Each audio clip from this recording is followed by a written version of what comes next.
The Serious Fraud Office is examining hundreds of documents in connection with the collapse of the Carroll group of companies, once Britain's third largest private business.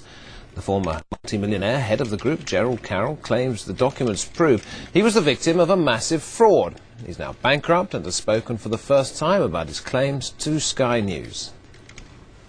Gerald Carroll was once one of Britain's most successful businessmen, but his company's collapsed and now financially ruined.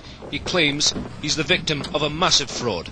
This is, beyond any reasonable doubt, the biggest criminal fraud heist in British history. Carroll has connections with the great and the good, not just royalty but senior politicians. He had 85 companies, a string of racehorses and collections of art and cars. Yet within years his empire was reduced to this, a few pictures and mementos of his former wealthy life.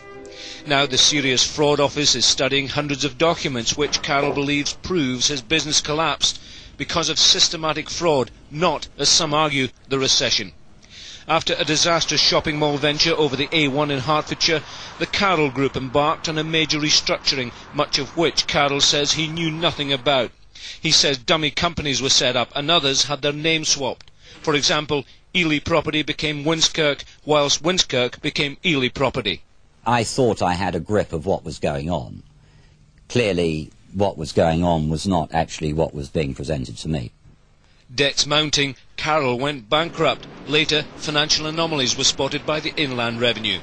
Carroll is demanding a police investigation and has high-level support. There are enough indications, even to a fairly uneducated eye, that things were odd and, money disappeared and companies changed names and so on.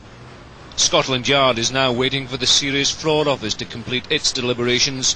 Meanwhile, the collapse of the Carroll Group remains one of Britain's most enduring business mysteries. Jim Gilchrist, Sky News.